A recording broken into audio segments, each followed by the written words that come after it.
Welcome back. You're watching Captains of Industry. Still with me in the studio is Norbert Sasse, CEO of Growthpoint Properties. Norbert, thanks for your time again. Now, I mean, the first half we concentrated on discussing your growth as a person and how you ended up in corporate finance and doing the deals that you have been doing. Let's talk about the South African property market. I mean, by many accounts, South Africa is at the crossroads. We've got strife in the mining sector with the strikes that we have seen politically. We have got not upheaval, but there is certainly a high-level debate going on about leadership of the country. Then, of course, now we've got the rand sort of threatening to blow out, if you like. When you look at the South African property landscape, are you as scared as the people perhaps who are looking at South Africa as a whole as an investment destination?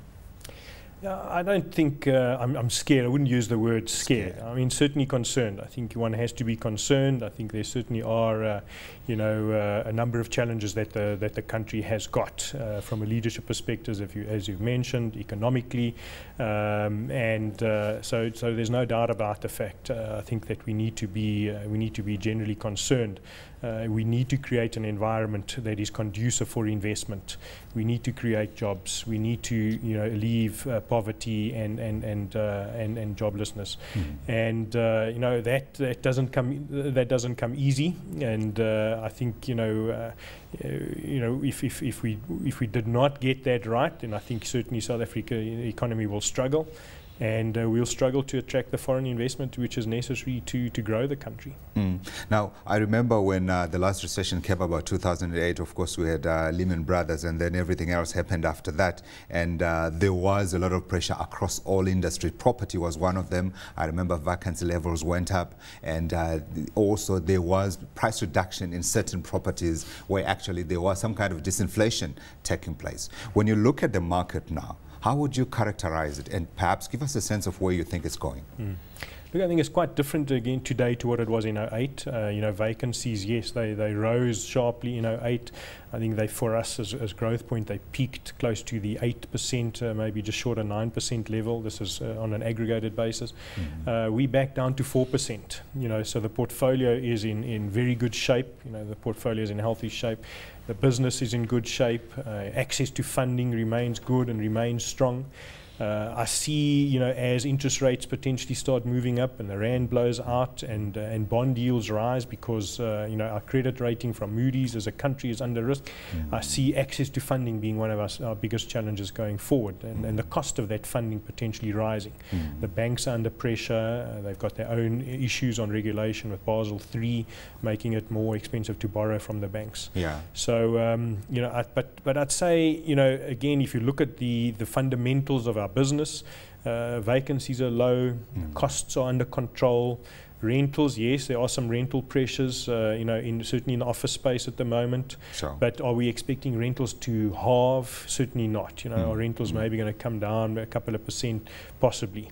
So, I'd say things are still, in check. I don't think there's anything to be worried about. Maybe the rate of growth might slow down a little bit, but we still see growth. Yeah, but after all, of course, so you are in bricks and mortar. So essentially when, everything else can burn above you, but you are holding something real, tangible, perhaps it's easier for you to protect value going forward. But in terms of Growthpoint as a company, so what do you do now? Do you sit back and weather the storm?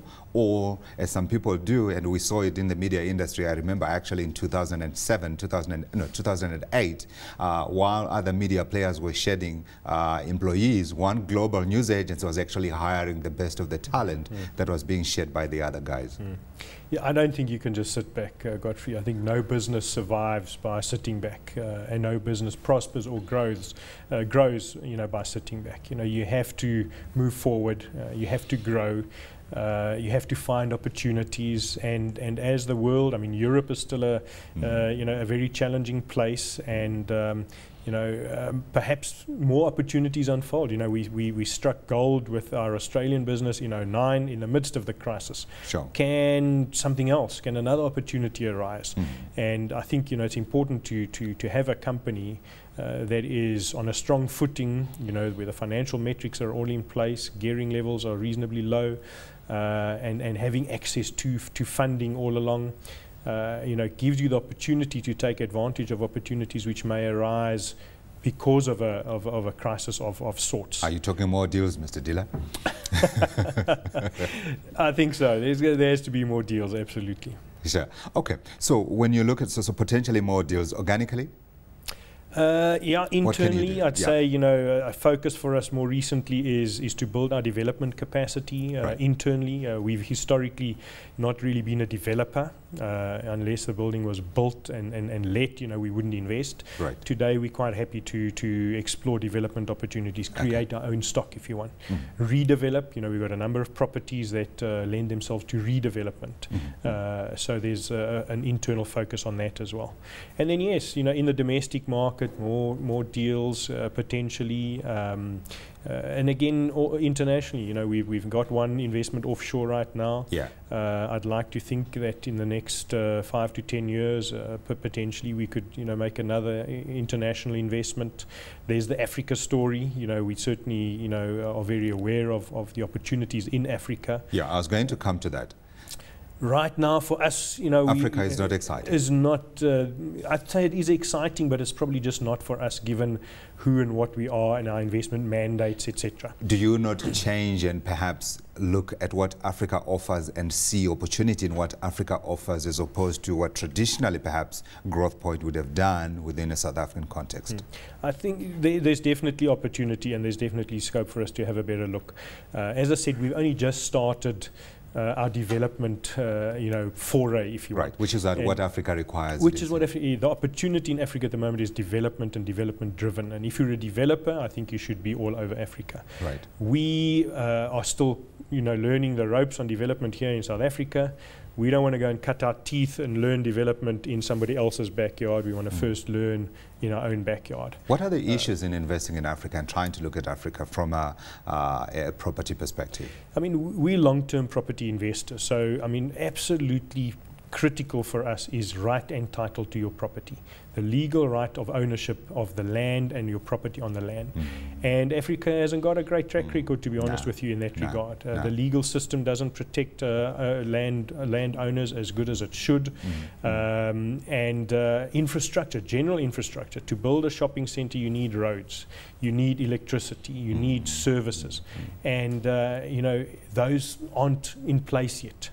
So our view is that, perhaps, development comes with high risk. Right. We also look for these African countries to have their own financial markets so that we can tap into those financial markets to raise the necessary funding to fund those businesses or those investments. Now, a lot of African countries' financial markets aren't as developed as potentially we'd like them to be. So, maybe in a few years' time, I was going when to the ask risks for are lower. How many years? I'd say let's give it, 3 to 5 years. Let's see how the markets develop. Let's see how, let's say the legal systems evolve and the funding markets evolve in these countries. And when the risks are lower, maybe we have to pay up a bit more because, for the big returns, you have to take big risks. We'd rather take slightly less risks and maybe slightly less return. Sure. So what does a man who manages properties worth 45 billion to 50 billion rand manage his lifestyle? Is it more time looking after these properties and visiting and seeing it on the ground as it stands, or the pressures from the home front are such that perhaps you have to find a nice delicate balance there? That's probably the single biggest challenge. I don't think there's any challenge within the company which is bigger than trying to find that personal balance between your work life and your personal life. And I think the person who finds that balance is king, to be honest with you. Yeah. So it's a constant struggle. Where do you stand? It's okay. If you ask my wife, you might get a different answer. That's what I was going to say. But I'd like to think they've got a reasonable balance, and I think there's a third element to it as well. Is you've got the family, but you've also got you, and wanting to do things for yourself. Absolutely. So there are 3 elements. It's a terrible struggle, but I think I've got a reasonable balance. Yes, work it takes up a tremendous amount of time, but I try whenever I can to make sure the weekends are free. And to spend quality time then with a family and to do some of the things that I enjoy. What do you do with your phone? With my phone? Yes.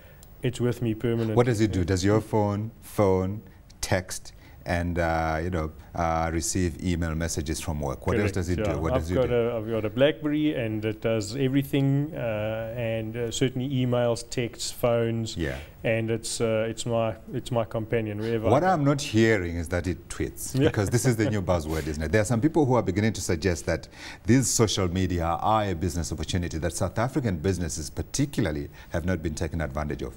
I think that's right, and I think I am let's say I've got an account, but I'm not an active user. But again, Godfrey, it comes back to that balance. Already, I receive, a couple of hundred emails a day. Getting through those, I try and make sure that I clear my inbox every single day. Now having to add Twitter onto that. Next minute, you're adding Facebook onto that, etc., etc. It becomes very difficult. And at the end of the day, there's work to be done. And I'd like to. It's not always possible, but at home, when you are with the family and you're sitting around the dinner table, you don't want to have your phone in front of you, looking at messages and tweeting and doing things. No, but I think your next call is going to be a PR company saying, "Mr. Sasse, we need to talk." Norbert Sasse, CEO of Growthpoint. Thanks very much indeed for your time.